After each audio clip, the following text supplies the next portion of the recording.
Here we go. Do it.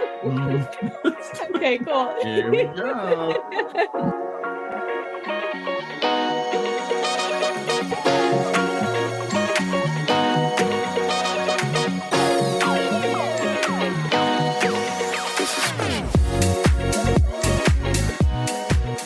Hello, everyone, and welcome back to another episode of Coffin Talkin', where we unravel the mysteries, embrace the peculiar, and find humor in the unconventional world of funerals and death.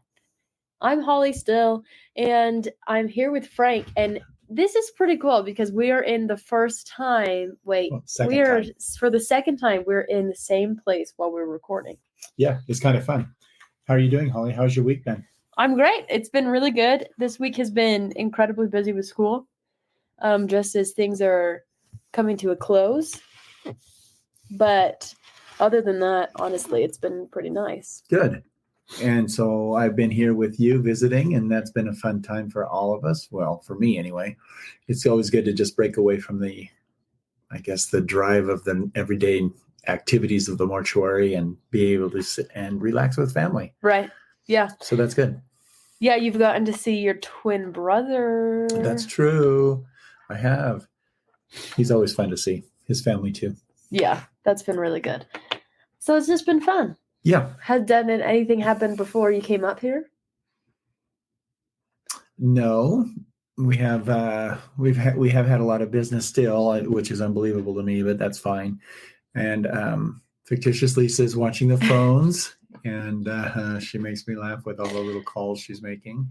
But it's good, and it's probably good for her to she's see doing what I great. do on a. She's doing great.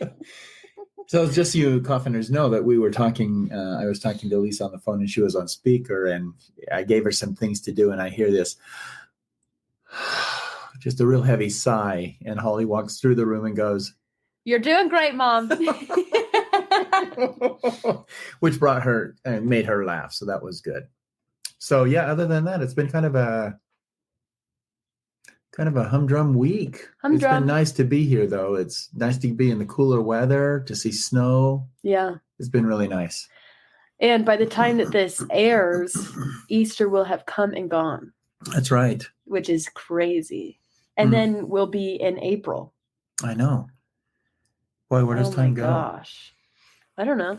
Forward. It goes forward, Holly. It goes forward, I guess. I don't know. Yes, it does. It goes forward. So we're getting a lot of comments on Holly's podcast.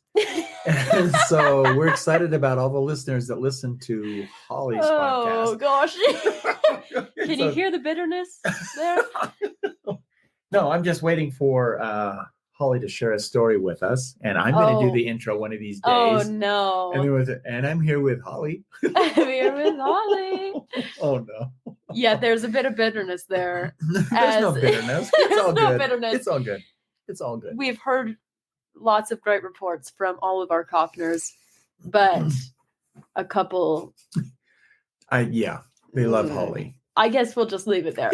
We all love you. It's just that that's the thing is it's a given that we love the Let's Be Frank part of it. Yeah. Because you're the main host. Okay. Yeah. Okay. I'm just digging a hole for myself. So I think I'll be the one digging the hole. So. Oh, yeah. Oh my gosh. Oh, that reminds me of a question that I wanted to add to Phone and Funeral. Yeah. I want to know if you've ever fallen into a grave. So the next Phone and Funeral. Yeah. If you want to know the answer now, I could give you a real fast one. Do you? Do you want to know it? Just give us a yes or a no. Yes. You have? Yes. Is it multiple times or just one? Multiple. You can't help it. You're that close to the graveside, Holly. Jeez. Okay, so if you want to hear about how Frank fell into multiple graves, tune into next week. That'll be Phone and Funeral. But I guess for now, let's just go ahead and let's be Frank. Thanks, Holly. So today I just want to ask you, what is the first thing you hear after major tragic events? The first thing you hear? Yeah, what do you hear from either politicians, from local political leaders, family members, close friends to who the disaster occurred to? What are some of the things you hear? Just right off the bat, of course, it's always condolences. Condolences. Good. I'm so sorry. Is there anything you can do? Mm-hmm. So offering help. I'd say a lot of people always, if they're religious or even if they're not, they usually say, our prayers are with you. Okay, good. You'll be in our prayers. Mm-hmm. Have you ever experienced in your life a experience where prayers are being offered? And that's what we want to talk about a little bit on this episode today is prayer. Have you ever been in your everyday activities and maybe a close friend, a family member, whoever, and you have all been gathered together in prayer and actually asked for something specific to help the individual that needs it, and it's come true? And if so, can you think of an experience that you'd like to share? That's, I don't know if it's necessarily miracles, I'll say, but I think the first thing that comes to my mind is just with my health lately. Mm-hmm. Our coffiners don't know this, but I was diagnosed with a chronic illness last summer. And so that was a scary situation going into it, but I literally felt the amount of prayers being offered from friends and family. And I mean, everything has progressed fairly nicely. There's obviously been bumps in the road, but I don't know. I feel like that was a huge part of it. Good. And I think that one of the things that we need to focus on too, right, as we talk about this particular story, is whether it be the power of prayer, the influence of prayer, not only in the life of the person receiving those prayers, but also in the life of the person offering the prayer. So I think it's very interesting that it goes both ways and people in today's society begin to scoff just a little bit about the power of prayer. Oh, our thoughts and prayers are with you. And you hear these comments, I don't want any thoughts or prayers, I want action. And sometimes the action is the prayer. So I remember specifically in my life, and I don't remember who it was that we were actually praying about, but this woman had led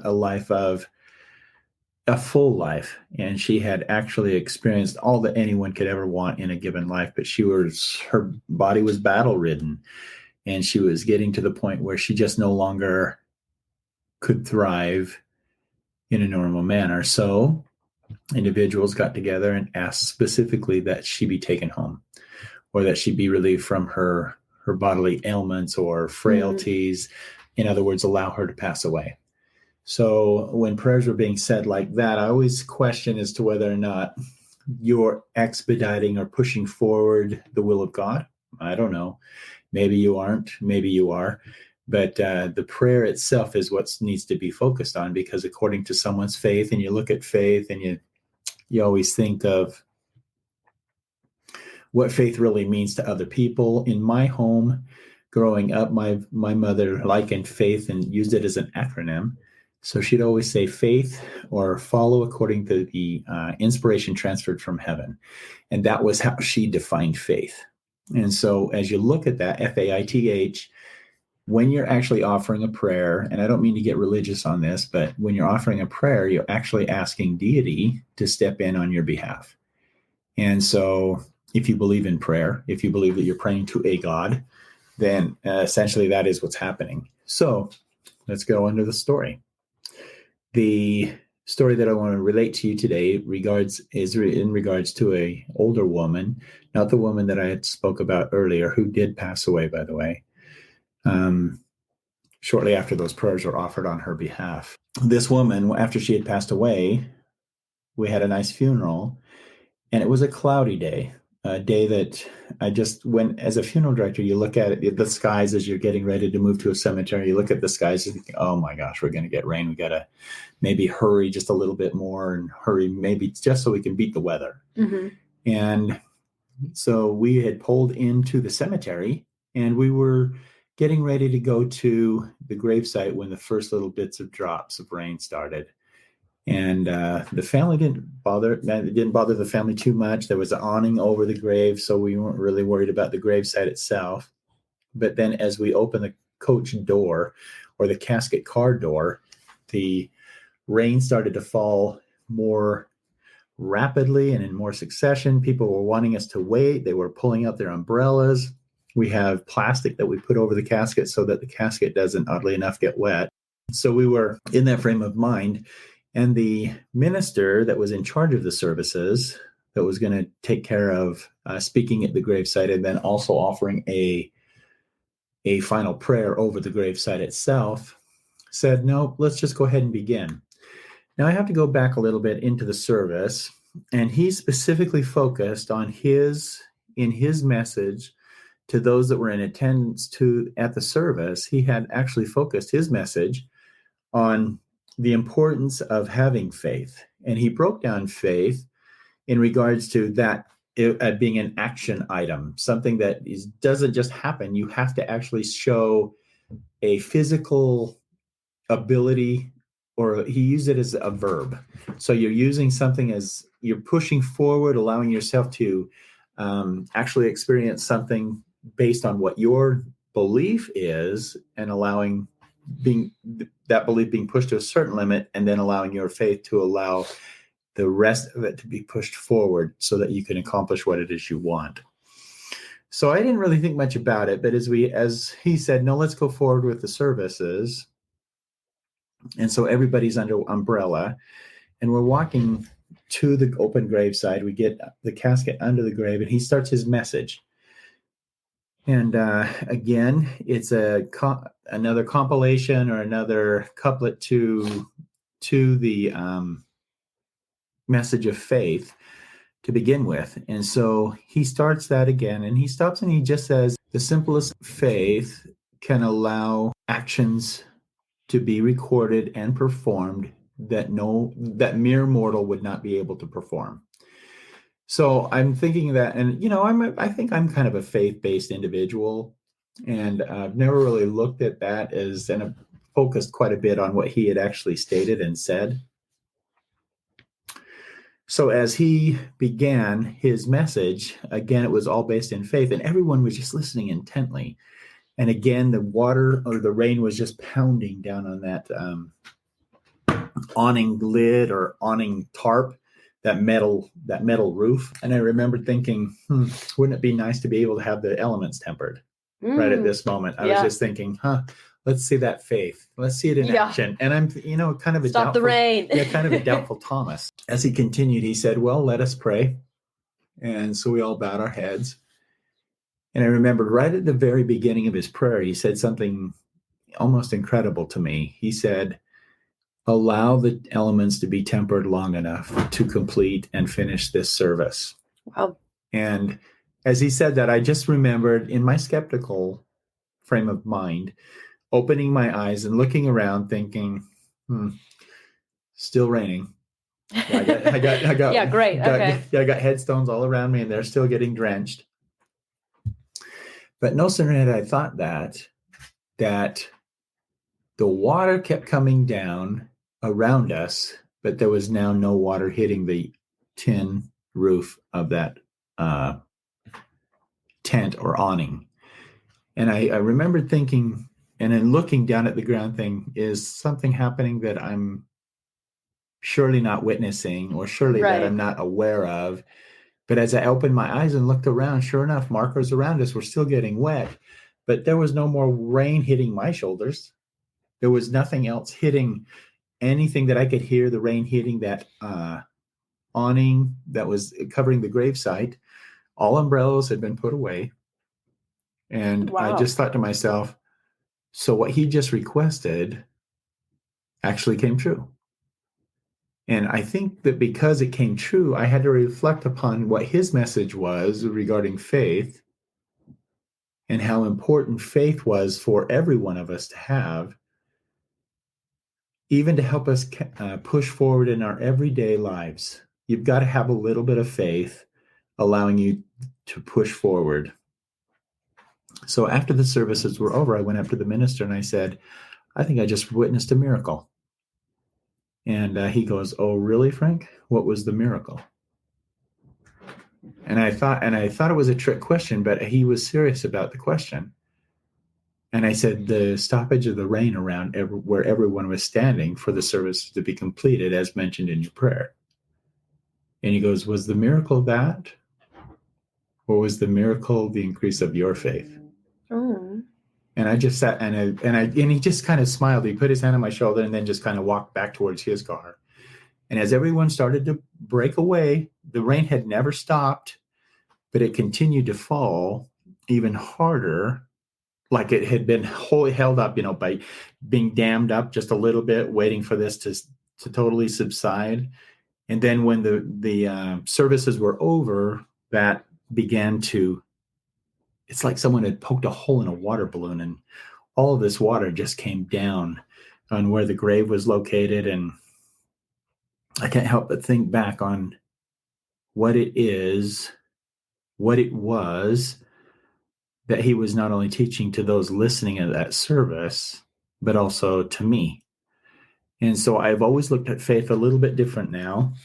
And I've always thought prayer, when someone asks for prayers, or when you hear of someone that suffered the death of a loved one, and you hear the phrase, I'll keep you in my prayers, maybe you should. And maybe the intent is to not test God's faith or his ability to help or heal, but to test yours. And your ability to have that confidence, trust, acknowledgement that something can and will be done. Yeah. So anyway, I don't mean to get religious, and I don't like to get religious on a lot of different things, but this particular story, as I looked at it, I thought, yeah, this needs to be shared, because there are, and I'll just say it, people lacking in faith. I see it probably every day, where people will come in and are devastated and distraught, only in the sense that the wish I wish I could have, woulda, coulda, shoulda. Yeah. Thing. When someone passes away, you start thinking Regret. You start thinking about all of the different things you could have done differently if only they were alive still today. And so, I don't know, the faith thing happens quite often for me. And I know this is kind of a short and simple episode, but I think that it was one that needed to be said and possibly recorded. What are your thoughts on that, Holly? I think that's really interesting, honestly. Just thinking about faith, and even if you're not religious, just thinking about the impact that hope has had in your life. Mm-hmm. If you don't want to use the term faith, I always find it very interesting when someone has gone through an incredibly hard time, especially a death. Mm-hmm. If that I feel like either your faith doesn't stay stagnant through that. It either increases a lot or it decreases a lot. Mm-hmm. And I don't know. I think that that's just very interesting to think, okay, if something happens to you, where do you turn? Mm-hmm. And just examining that within yourself and saying, okay, where am I going to find comfort? If this is gone, if this person is gone, if this aspect of my life is gone, where do I find comfort now? What do I turn to? Mm-hmm. And even if you aren't the person praying for it, I don't know. I think it's so easy to say, my prayers are with you. Mm-hmm. And it seems kind of shallow. It does seem very shallow. Yeah. Like, okay, but that's not going to change anything. Or are they really with me? Are you just saying that and then you're forgetting about me within the next 15 minutes? Yeah. So I think that faith and hope are a much more powerful factor than we give it for, even just for our psyches. Just having that hope, having that faith, something more than ourselves, bigger than this world to rely on, is comforting. Mm-hmm. And I was thinking, while you were saying this, I know that you are religious, obviously, but your coworkers, the morticians, the other funeral directors that you work with, mm-hmm. do you find that they are all religious as well? No, really? No. As a matter of fact, the one person that was with me on this service when it started to rain and then stopped, the thing that caught me off guard with him is that he immediately looked up at the sky to see if there was a clearing from the clouds. Oh, And okay. there wasn't. There was Huh. no clearing. And so when after the services were over with, he looked at me and goes, it was the oddest thing ever. Oh, And so he just looked at it as odd. Yeah. And I said, did you hear the prayer? And he goes, yeah, but who puts faith in prayer? Oh. And so that's the type of person. You're not always religious, like the people that you work with. But it's interesting that faith can also be a promoter, not just in death. We see it mostly in death.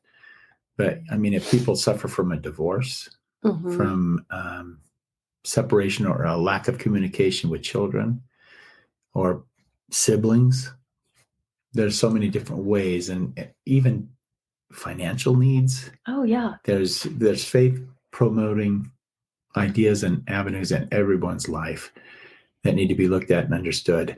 But what I wanted to mention too is that even though this minister, as he put his hand on my shoulder, he said, Frank, I'll keep you in my prayers. And as he said that, I thought to myself, okay, that's a shallow statement. And then he went back and he said, give me your last name.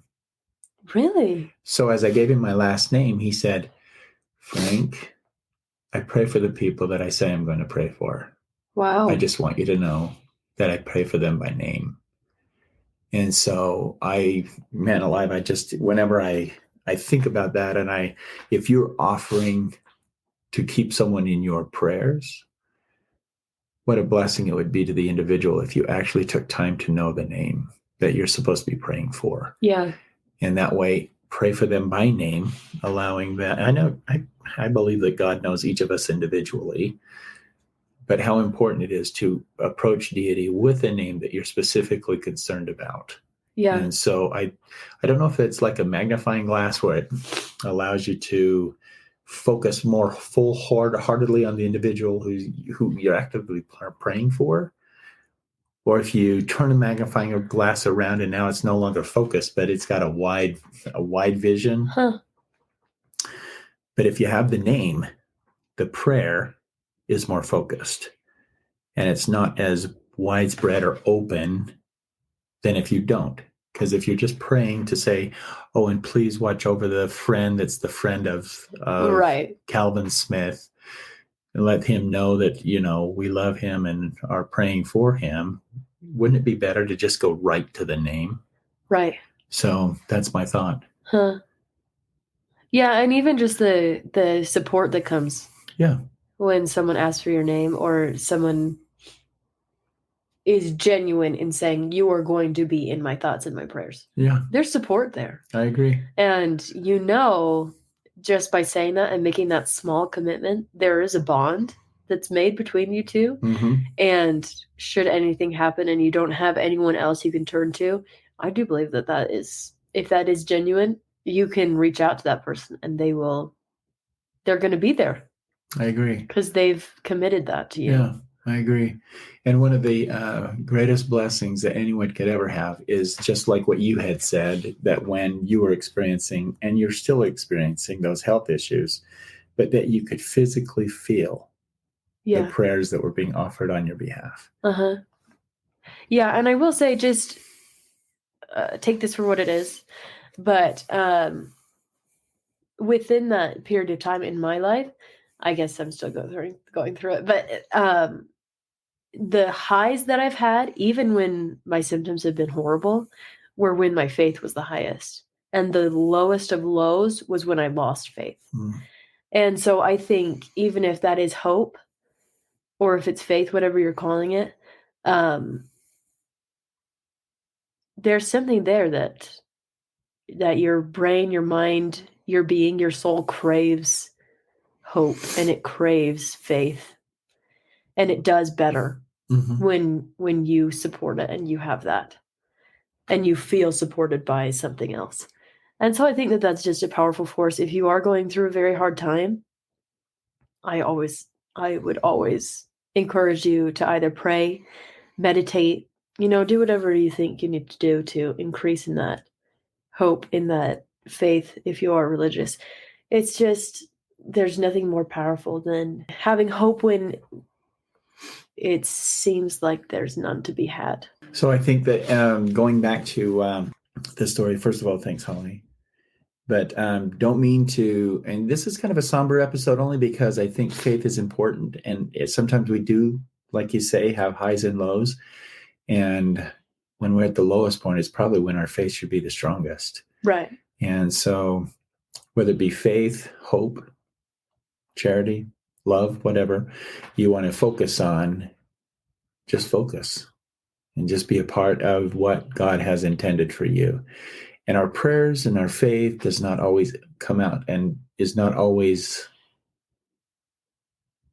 terminated or finished in the way that we would want or what we may have desired. But if we look at the big picture, flip that magnifying glass and look at the big picture, there's a reason. There's a reason for why it's happening the way it's happening. Mm-hmm. And that would be between you and God. But there's still a reason. Yeah, I would echo that. And I would also say, just whoever's listening, just know that we love you and we support you. And if you want us to pray for you, have you in our thoughts or anything, please send us an email. Just let us know, because we do love and are just so grateful for all of you. And we are going to help you however we can. I hope that this reaches the right person. And just don't hesitate to reach out if you're having a hard time, I guess is what I want to say. Mm-hmm. Well said. All right. But I guess we'll just wrap it up there. Sorry, this one was a bit more somber, but thanks for hanging with us. It's a good somber. It is. Because you need to reflect upon even the feelings and the I liken workings of faith or of hope with a tuning fork. And for those of you that know anything about a music tuning fork, if I walked into a room and I had an A-flat tuning fork and I bonged it or tinged it, allowed it to chime, anything that it was in that room that would be tuned to an A flat would be vibrating. So my question to you is, are you tuned to where God wants you tuned? Are you being able to feel the love and the feelings that he's trying to express to you? Be that tuning fork. Allow yourself to feel that love and support from a God. And that's probably the most religious I'll get on any of these episodes. But there are definitely some feelings of religion in every single one of them. But it's important for you to know that you are not ever alone. Yep, we love you all. Thanks, Coffiners. Thanks for hanging in with us. Again, if you need anything, if you have any questions, send us an email at letsbefrank@coffintalking.com. Send us a DM on Instagram. We love getting them, love hearing from you. Thank you so much, and we'll see you next week. Thank you. Bye.